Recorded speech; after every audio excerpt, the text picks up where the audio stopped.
Imagine wealth so staggering it eclipses all empires, all kings, all modern billionaires.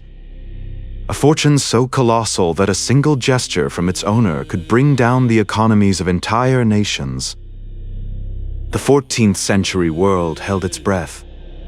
In the heart of Africa, a legendary ruler was emerging from the sands, and his name would resonate from Dakar to Cairo, from Timbuktu to Baghdad, and even to the royal courts of Europe.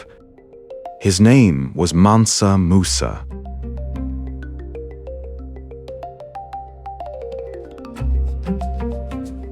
But who was this man whose wealth defied comprehension?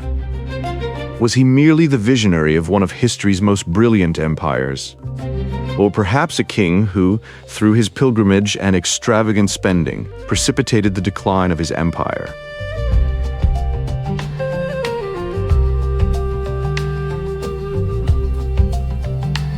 The lineage of Mansa Musa was one of giants. He was the great-nephew of Sundiata Keita, the founder of the Mali Empire, the Lion of Mali.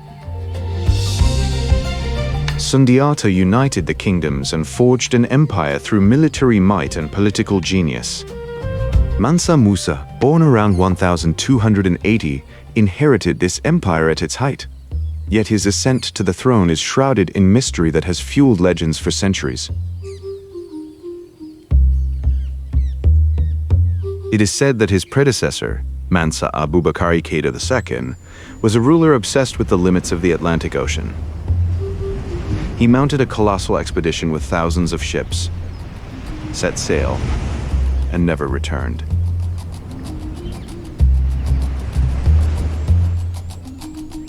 According to tradition, a council of elders convened. The empire needed a strong, wise, and experienced leader to avert chaos. Their choice fell upon Kankou Moussa, the governor of one of the empire's most crucial provinces. A man who had already proven his mastery of the delicate art of governance. Thus, in 1312, he was crowned Mansa Musa. Mansa meaning emperor or king of kings. He inherited the largest and wealthiest empire West Africa had ever known. A territory stretching from present-day Senegal to Niger, controlling the gold mines of Wangara and the lucrative trade routes of the Sahara. Mansa Musa would transform it into an eternal legend, inscribing Mali's name in world history in a way no one could have predicted.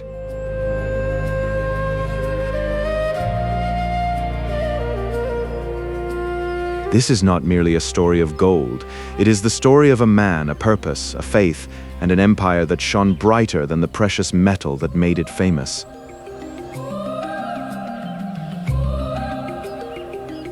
Gold, a source of power, fascination, and covetousness.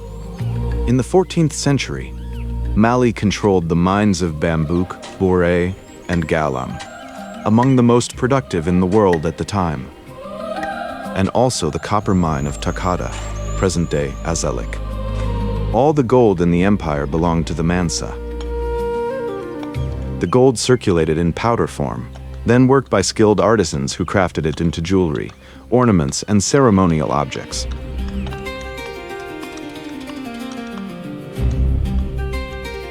Mansa Musa was rich, so rich that even today some estimate he was the wealthiest man in all of history, with a fortune far surpassing that of the greatest modern billionaires. A fortune estimated at $400 billion, nearly 5 times that of Bill Gates.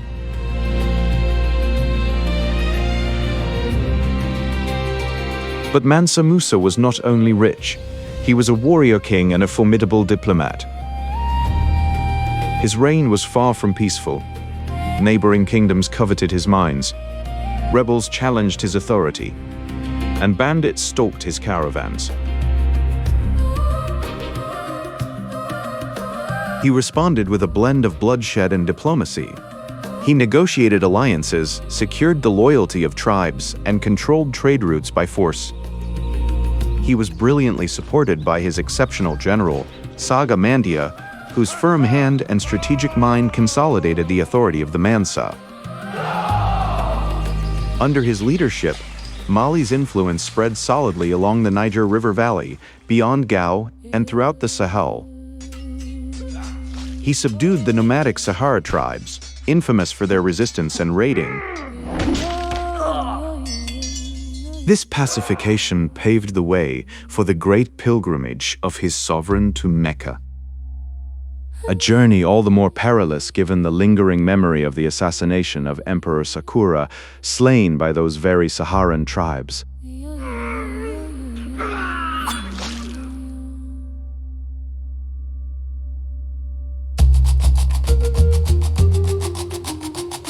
From then on, caravans carrying gold, salt, ivory, and slaves could travel safely.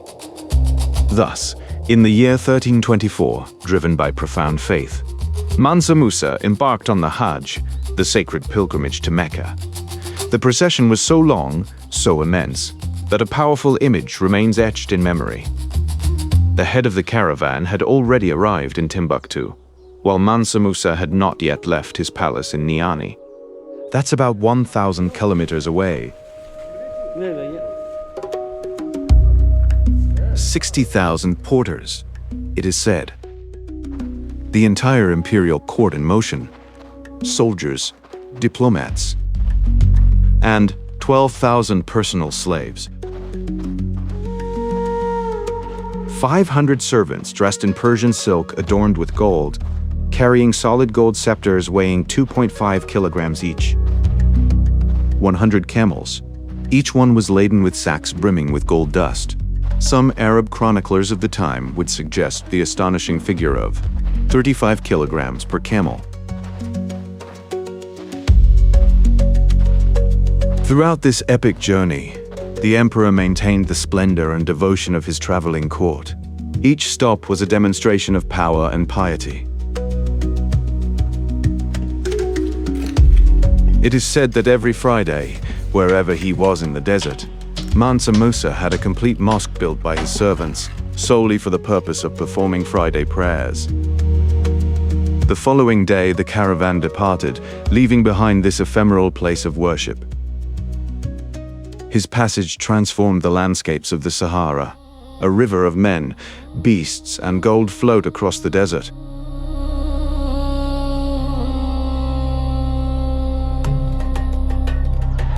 His arrival in Cairo was therefore a predictable shock to the population and merchants.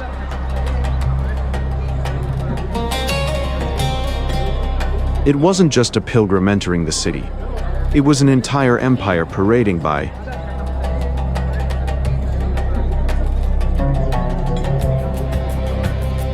Mansa Musa, a respectful pilgrim, did not present himself directly to Sultan and Nasir Muhammad. He settled in and distributed so much gold in gifts and alms that the value of the metal plummeted, triggering an economic crisis that lasted for more than 10 years in Egypt and throughout the Mediterranean world.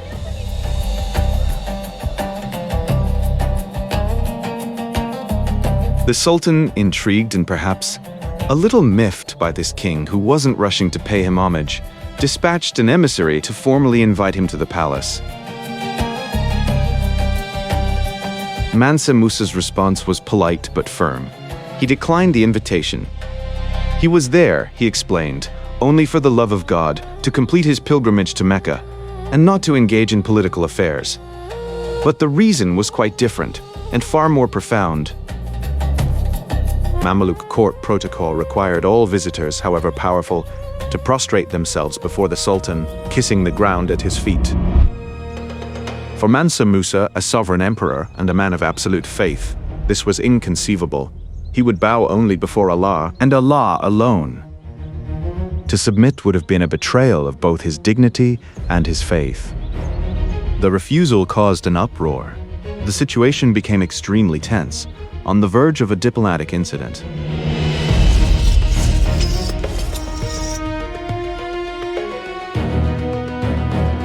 Mansa Musa, a pragmatic strategist, knew perfectly well that he was in foreign territory and that his soldiers, brave though they were not numerous enough to overcome the Mamluk army. A solution had to be found. Wisdom ultimately prevailed. Through their advisors, the two rulers reached a compromise. Sultan al-Nasir, impressed by his guest's piety, wealth, and principled resolve, accepted an alternative greeting. Mansa Musa was thus able to greet him in a dignified manner without humiliating himself.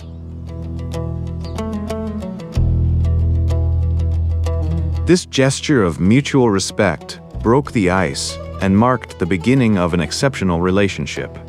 The two men became friends, spending long hours in conversation.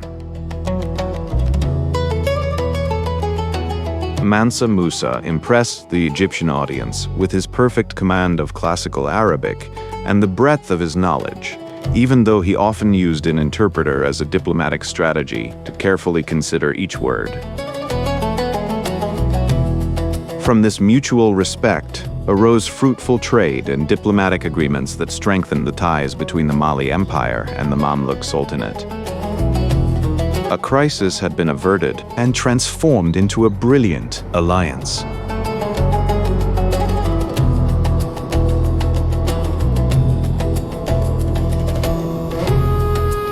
Finally, after months of travel, the ultimate goal was in sight. Freed from the pomp of the court and diplomatic concerns, Mansa Musa could blend into the throng of believers. Here, under the Arabian sun, the world's wealthiest emperor was now just another humble pilgrim among thousands.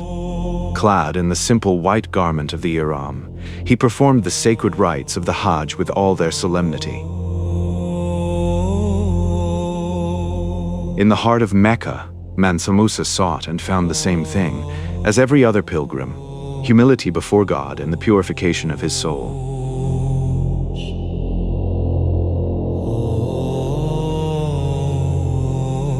His pilgrimage completed, the Emperor of Mali began the long journey home, no longer merely as a wealthy ruler, but as an al-Haji.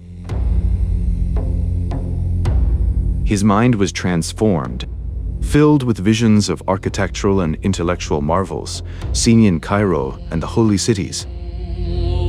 And driven by a thirst for knowledge and development, he spent a fortune acquiring manuscripts and rare books at every stop. Poetry, law, science, astronomy, philosophy, he methodically laid the foundations of a great library to rival the most prestigious in the world.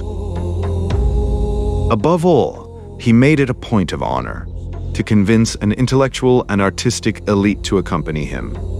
His argument was compelling, a unique opportunity to participate in the building of a new beacon of Islamic culture in West Africa. Among these prestigious recruits was Abu Ishaq al-Sahi. This brilliant poet and architect, originally from Granada in Al-Andalus, was the most famous. Mansa Musa paid him 200 kilograms of gold to design the buildings that would embody the grandeur of the empire. It was on his return journey that exhilarating news reached him. His army, which had remained in Mali, had recaptured the city of Gao from the Songhai kingdom, forcefully reaffirming Mali's military power and consolidating its borders. This victory, which extended his influence over a historical rival, filled him with immense joy and rightful pride.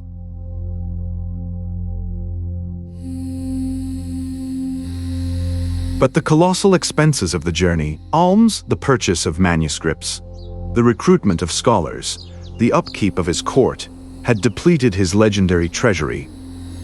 Even before reaching Timbuktu, the imperial coffers were nearly empty.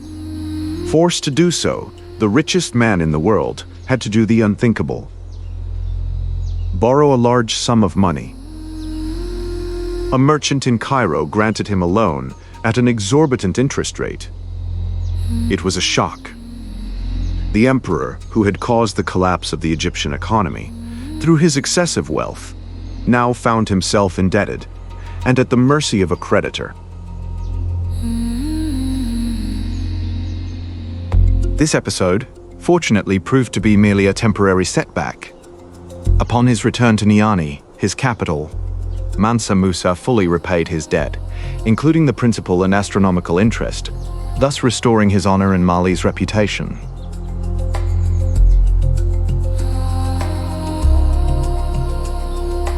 strengthened by the knowledge and skills he had acquired during his travels. Mansa Musa launched an unprecedented architectural and cultural program. His reign gave rise to treasures that would forever mark the history of Africa and universal knowledge. He had the Sankoré mosque in Timbuktu enlarged and built, transforming it into much more than a place of prayer. It became the beating heart of the first university in sub-Saharan Africa. Around it, madrasas flourished, attracting the greatest minds. Under his guidance, the Timbuktu library grew to include more than 700,000 manuscripts, treatises on medicine, astronomy, law, and philosophy, making the city the intellectual capital of the continent and one of the greatest centers of knowledge in the world. The Andalusian architect Abu Ishaq al-Sahi gave Timbuktu its iconic character by building, in 1328, the Great Mosque of Djenné, a UNESCO World Heritage Site, and the Kankou Moussa Mosque in Gao, now an archaeological site, while the centers of Djenné and Ségou also became vibrant centers of culture and learning. Timbuktu was no longer a distant city but a magnet. Merchants flocked not only from the Maghreb, but also from Venice, Genoa, and Granada. They came for gold, salt, and ivory, but left with new ideas and the story of a rich and powerful empire. As a shrewd strategist, Mansa Musa formalized this opening by establishing strong diplomatic relations with the Mamluk Sultanate of Egypt, the kingdoms of the Maghreb, and even the nascent European courts of Portugal and Sicily. But this renown and fabulous wealth, fueled by the tales of merchants and the maps of geographers, also ignited covetousness of a different kind. The first eyes turned to Africa not for trade but for plunder. The Portuguese, pioneers of Atlantic navigation, were the first to take a close interest in the Mali Empire. Their motivation was neither benevolent curiosity nor a desire for equal partnership. No. They were seeking a sea route to bypass the Saharan trade routes and gain direct access to the sources of gold, to control it, and siphon it off to their own coffers. The shadow of their caravels sailing along the West African coast at the end of his reign is heavy with meaning. It foreshadows a dark future, one where Africa's riches will no longer attract scholars and merchants, but conquerors and exploiters. The splendor of Mansa Musa, unwittingly, had just lit the fuse that, much later, would lead to the continent's great tragedies.